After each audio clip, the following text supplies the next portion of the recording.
வணக்கம், welcome to Chitra Murali's kitchen.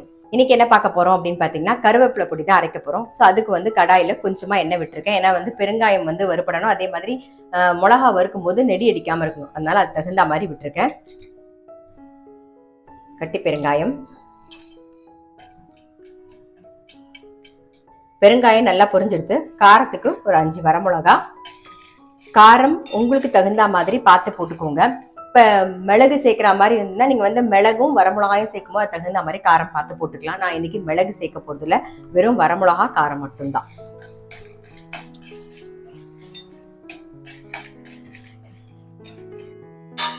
வறுபட்டு எடுத்துடலாம்.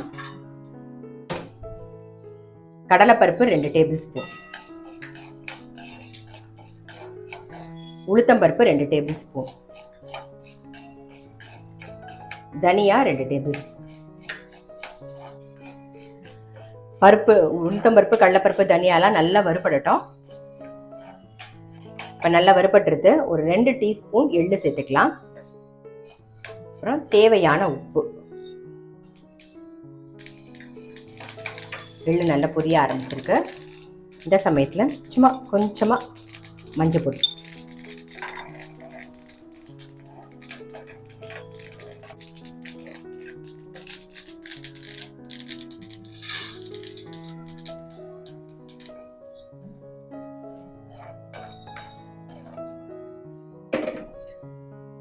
இதே கடாயிலே கருவேப்பிலை நல்லா அலம்பிட்டு தண்ணி இல்லாமல் எடுத்து வச்சுருக்கேன் பதவரத்துக்கு.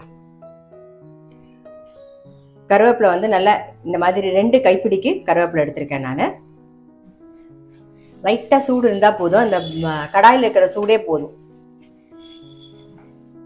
பாருங்க, ரொம்ப கலர் மாறாமல் இருக்கணும், ஆனால் ஈரப்பதம் போயிருக்கணும். ஸோ அந்த மாதிரி வறுத்துக்கணும். இதை ஆஃப் பண்ணிடலாம். இந்த கடாயோட சூடே போதும். ஸோ அது அப்படியே இருக்கட்டும்.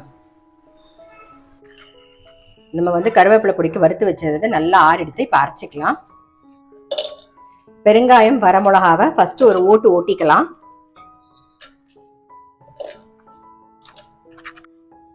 பெருங்காயம் வரமிளகா ஒரு ஓட்டு ஓட்டியாச்சு. இப்போ பருப்பு அப்புறம் தனியா இதெல்லாம் நல்லா ஆறிடுத்து, அதையும் சேர்த்துக்கலாம்.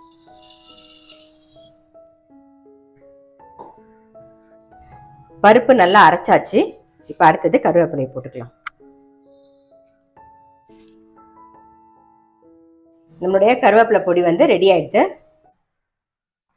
நல்லா ஆறுனதுக்கு அப்புறமா ஒரு ஏர்டைட் கண்டெய்னர் போட்டு வெளியிலேயே வச்சிருந்தீங்கன்னா 1 மாசம் வரைக்கும் இருக்கும். இல்லைன்னா நீங்க வந்து ஃப்ரிட்ஜில் கூட வச்சுக்கலாம், வேணுங்கிறப்ப கூட எடுத்துக்கலாம். இது எல்லாமே நம்மளுடைய விருப்பம் தான்.